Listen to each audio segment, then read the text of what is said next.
Good morning, everybody, and welcome to the Haven Foundation and Mind Australia webinar on creating high quality long-term housing with support to live the life to your fullest, based on a new site that we are opening in Epping in Victoria. Now this morning, there will be four of us presenting. My name is Mark Heeney. I'm the Executive Director of Housing Strategy at the Haven Foundation and Mind Australia. And with me today is John Bamborough, our General Manager of the Northwest Region, Belinda Muscat, our Occupancy Management Lead, and Victoria Nderitu, who is our Home and Living Occupancy Manager. Now, before we start, I'd like to do an acknowledgement of country. Mind and the Haven Foundation acknowledges that Aboriginal and Torres Strait Islander peoples are the traditional custodians of the lands in which we work, and we pay our respects to elders past, present, and emerging. We recognise the intergenerational impact of the history of invasion, dispossession, and colonisation, and we're committed to the recognition, respect, inclusion, and wellbeing of Australia's First Peoples. I'd also like to make an acknowledgement of anybody who is with us today who has a lived experience of mental ill health and recovery, and also to acknowledge any families and carers that we have with us in the audience today. So we're really excited today to be able to talk about our brand new establishment of the Haven Foundation in Epping. Before we get into some detail about that, I'll just let you know a little bit about the Haven Foundation. We were established in 2006 by a grassroots movement of families and carers. We specialise in developing social housing designed for people living with severe and enduring mental health issues. And that is up to 16 people living in their own self-contained units with the ability to be able to share space with others and to receive on-site staff support. After 5 years of lobbying, led by Professor Alan Fells and many of his friends, a lot of work was done to establish our first haven in South Yarra in 2011. And in 2018, due to the growth of the Haven Foundation, as well as the acknowledgement and understanding of how Haven is designed specifically for people with serious mental health issues, we were really excited of the Haven Foundation and Mind Australia joining forces in 2018. So since that time, the Haven Foundation, given that we know that the model itself, which we'll talk about shortly, provides some fantastic outcomes for people that have lived with severe and enduring mental illness, that as of today, we provide 80 homes across 5 locations in Victoria. And at the moment, we're hard at work in being able to work towards opening our Epping site at the end of June, as well as a site in Pakenham later this year. And as you can see in that timeline below, by around April of next year, we'll be providing 174 homes to people living with serious mental illness who can receive that on-site specialist mental health support. So in partnership with Mind Australia, we know that the importance of being able to provide stable housing with support is completely foundational for people to start working on their recovery from mental illness. And we wanted to be able to get, I guess, some strong evidence to back the work that we do at Mind and at the Haven Foundation. So we're in the process of working through an evaluation project with La Trobe University. And we've just had our interim report that was just released.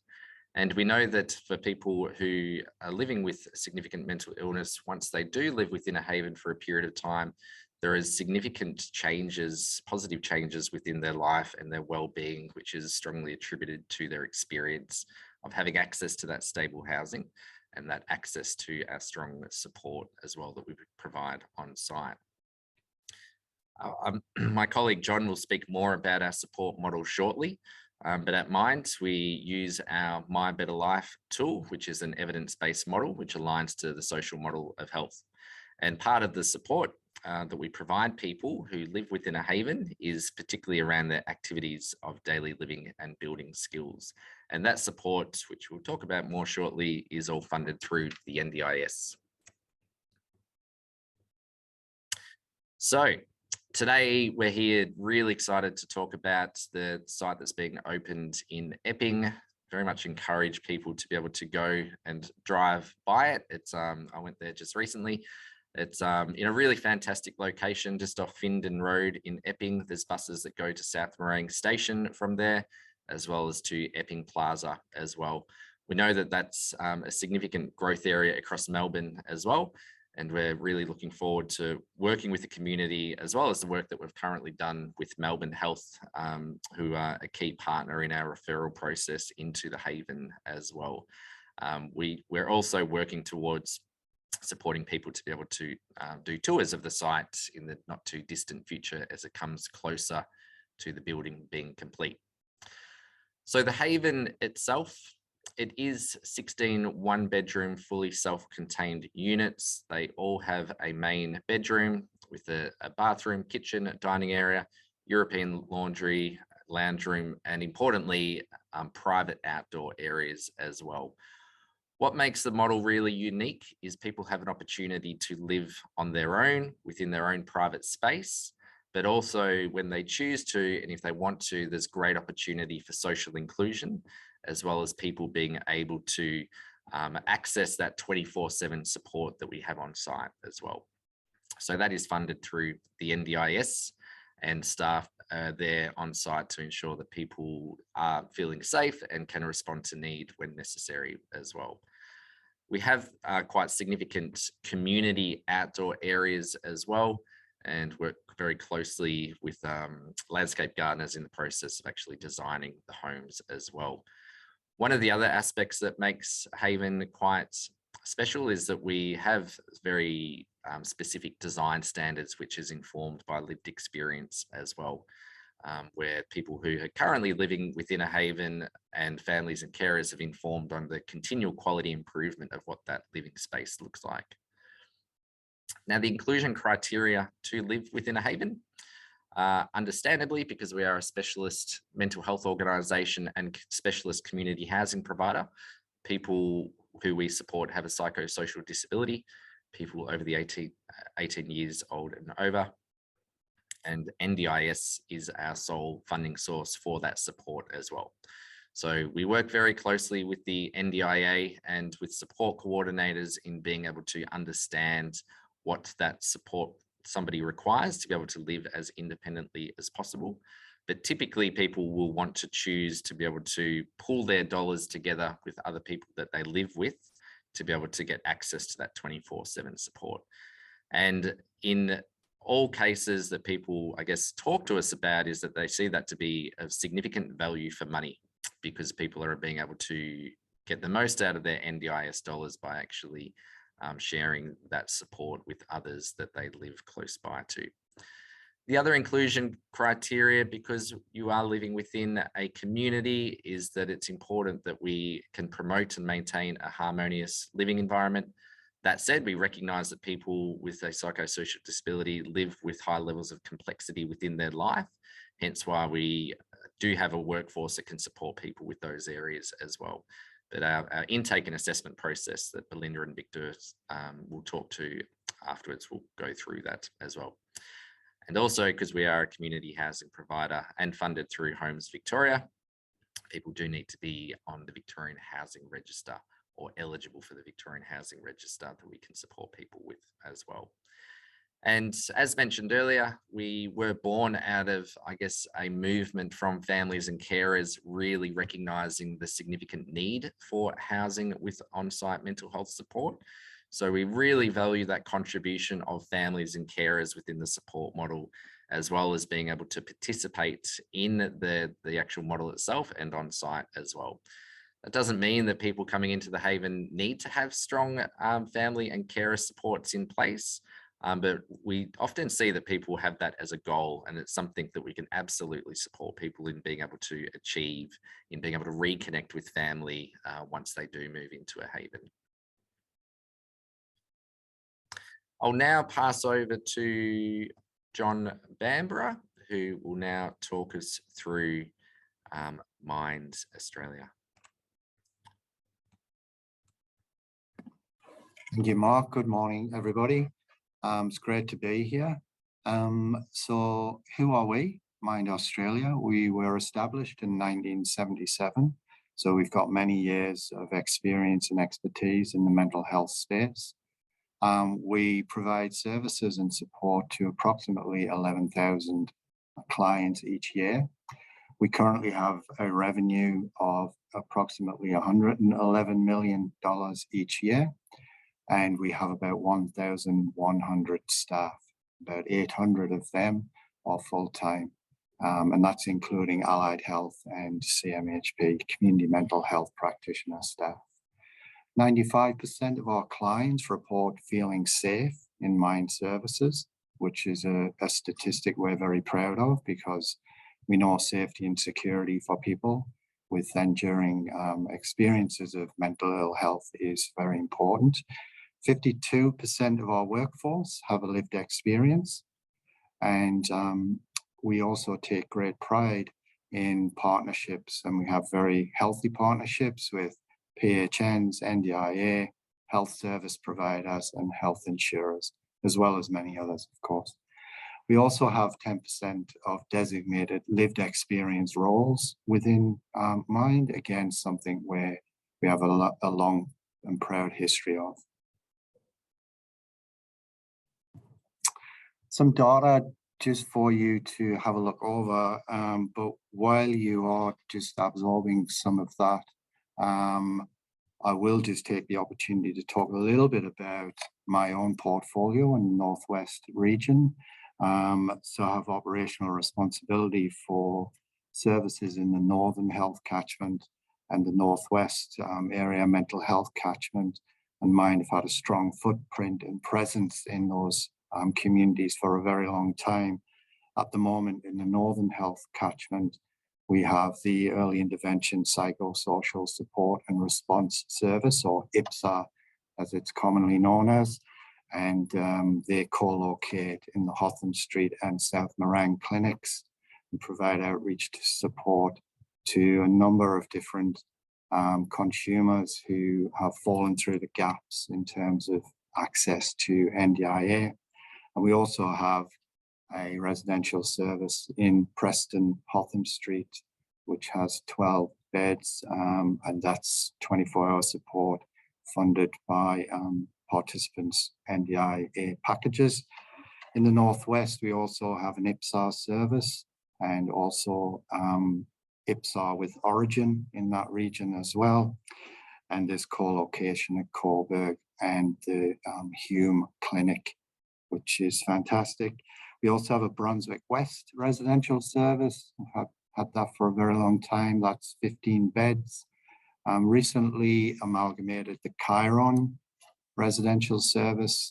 So we provide in-reach support to consumers in 2 properties in Ascot Vale, where it's non-24-hour support, but again, funded by NDIA. And we also have our Brunswick residential service, which is a 17-bed facility in the Brunswick community. I'm thrilled to be adding Haven Epping to my portfolio, both at a professional and a personal level. I'm a local in the community, so I know how important this is for the Epping community, and look forward to being heavily involved and driving that particular service forward and achieving great outcomes for consumers, families, and carers.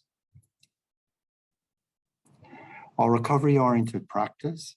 At Mind, we believe people can and do recover from their experience of mental health and well-being concerns. Our approach to recovery-oriented practice is guided by 6 core principles. The first being support personal recovery and promote well-being. The second is taking a person-centered approach to develop a client's support plans.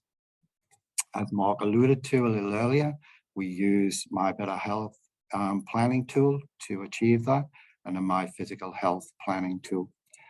Number 3 is deliver services informed by evidence and which are consistent with the social model of health. We build trusting relationships and ensure our practice is sensitive to the needs of families and carers. And also, we work in partnership and collaboration with other organizations.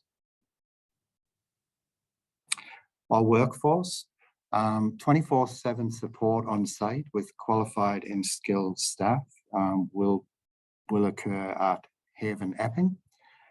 That will be a combination of mental health support workers and peer workers. Mind invest heavily in learning and development of its workforce, and plenty of career development opportunities in other parts of Mind Services is available to our staff.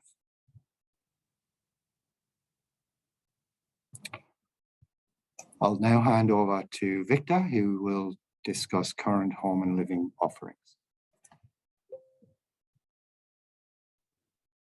Thank you, John, and thank you all for joining us today.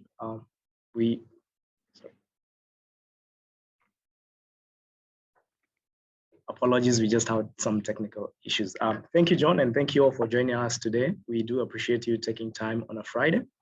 Home and living supports are supports which are offered in your home to enable you to live as independently as possible.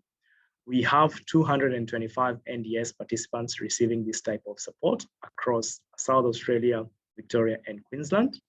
Home and living supports can be delivered in various types of housing, and this includes state government-owned properties, community housing, specialist disability accommodation, private rental, and public housing. This particular property, Haven Epping, is a community housing, and as Mark alluded, it's self-contained apartments which are grouped together. Participants in these properties will require to pay 25% of their DSP and also the CRA, which is the Commonwealth Rental Assistance. Some of these properties, you do have to pay a further 5% for utilities, and some are privately metered. Next slide, please.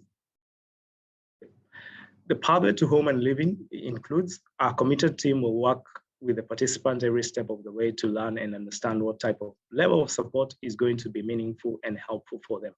This team includes people from the Customer Service Center, the Occupancy Management team, Belinda, myself, and John from Operations. Support schedules are co-designed with prospective participants using their flexible co-funding or SEAL funding. Participants with existing funding that can cover the support schedule do not need to go for a plan review. So in line with the recent changes from NDIA, if you have enough core dollars in your plan, you don't need to do a plan review. What we shall do is once you accept the offer, we shall send your name to NDIA so that they are aware that you're moving in. For those who have accepted an offer and do not have sufficient dollars, you shall undertake something called an agency-led review, which is a seamless plan review process that Mind and NDIA have put in place for this specific property.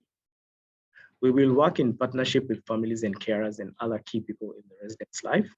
Participants will need to sign a tenancy agreement and be subject to the Residential Tenancy Act. In addition to this, participants will also need to sign a collaborative statement of intent, which is a document that emphasizes the need to have Mind as the nominated support provider so that participants can access 24-hour supports shared. And as Mark alluded, these supports are only possible when residents pool their resources and provide that ability to deliver that support. I will now hand over to Belinda Muscat, who will take you through the support model and the applicant journey. Thank you.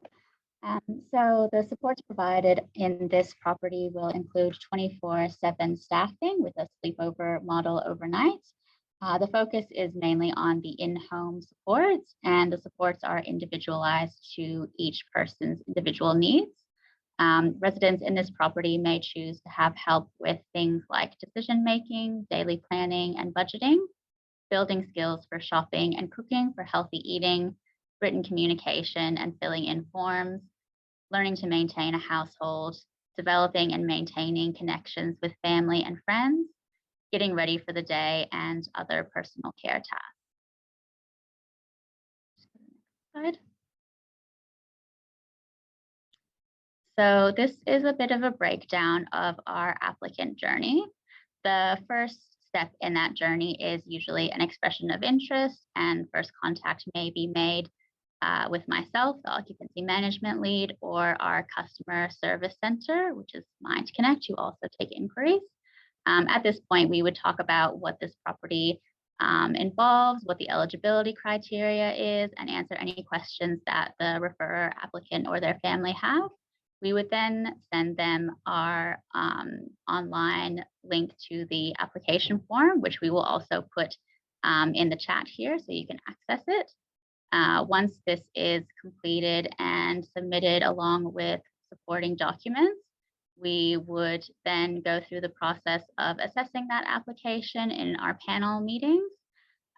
This is really just to figure out if this property is going to be suitable to meet that person's needs and to make sure our staff will be able to support them.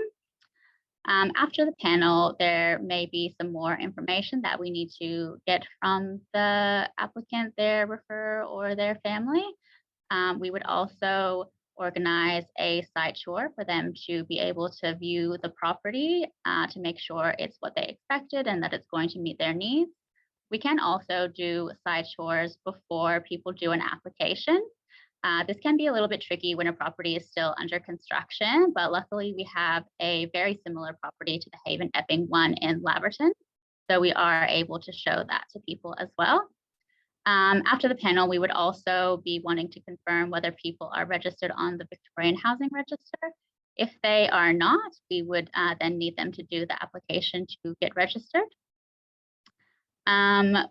We would then, after all those things are completed, offer them a place pending approval of their NDIS funding.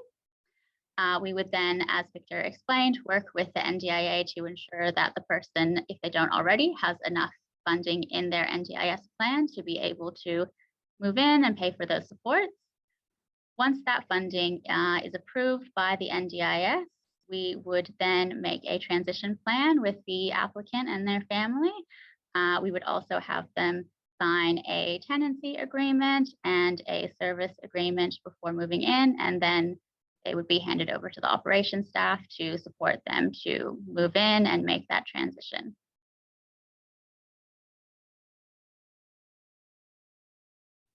If you need any further information, you can contact myself or Victor.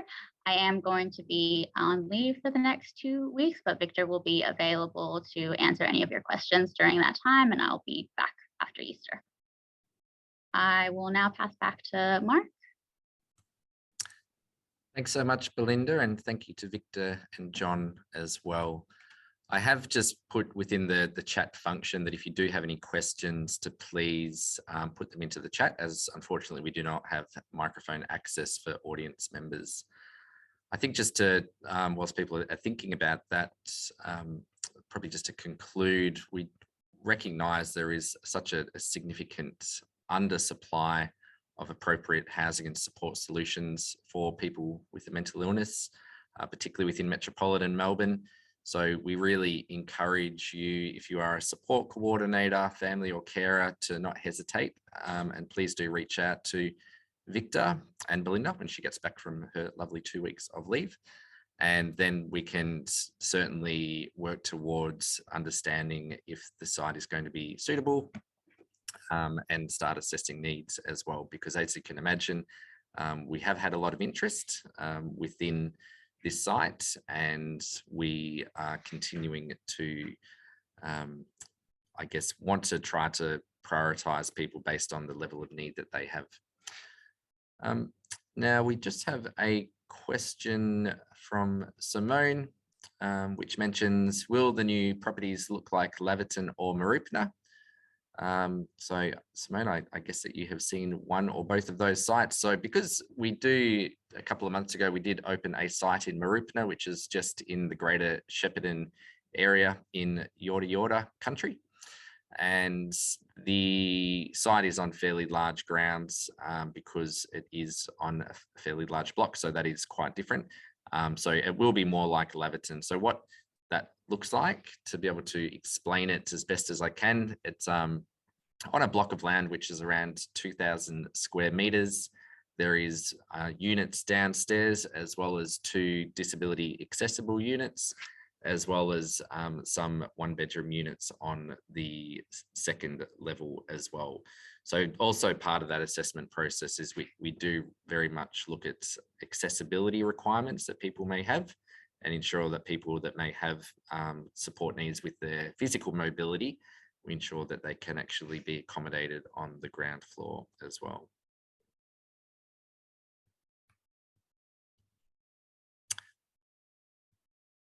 Just wait a couple more seconds to see if there are other questions that come through.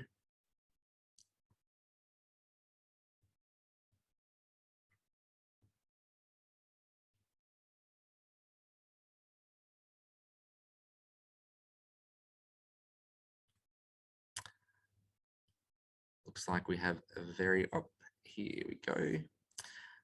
When will job advertisements come through? Thank you, Amy. So at the moment, that will likely start being advertised probably in around 5 weeks' time. I guess our process is really being able to assess the needs of individuals as we work towards understanding who will be living there. And then part of that process is really then recruiting based on that understanding of need. So although we will have mental health support practitioners, we'll still want to be able to understand, I guess, some of those characteristics and traits of our workforce to be able to be well aligned to the people that will be actually living within the Haven. So they will be advertised on the Mind Australia website as well as Seek, and that will be occurring within the next few weeks' time. So please keep an eye out.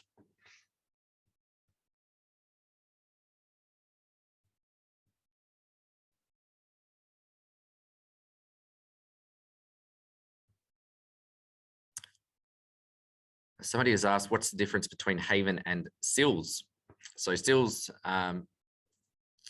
is short for supported independent living, and Haven, I guess, is it's the bricks and mortar. So Haven is, I guess, the community housing, and we deliver what used to be called supported independent living into Haven, which is funded by the NDIS.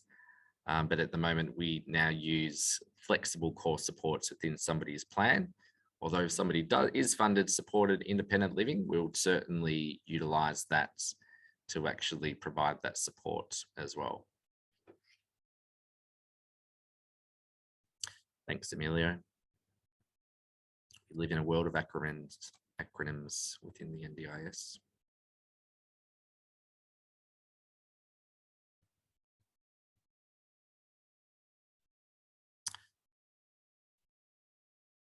All right, so we are recording this session today. Liz, I might just get you to put back up that last slide just for contact details, just so people, if they do think of some questions that are not raised today, please do reach out to Victor. I think it's just in this, that's it. Or Belinda via email. And also please see the in the chat function as well. Just having one more question come through from Tim. Can you talk about the cost effectiveness of Havens? I guess that's a question in two different ways. I guess the cost effectiveness of the build and the support. I'll start with the support. So generally for those who work or live and breathe the NDIS, you'd be well aware of supported independent living as a type of support that the NDIS funds. Typically, the average SIL package is generally around $330,000 per annum. And that's part of because people who typically receive SIL, they do need to demonstrate to the NDIS that there is, I guess, quite high support needs and functional impairment that they experience on a day-to-day basis. And that is generally delivered into specialist disability accommodation. So you may only be sharing that support with 2 or 3 other people.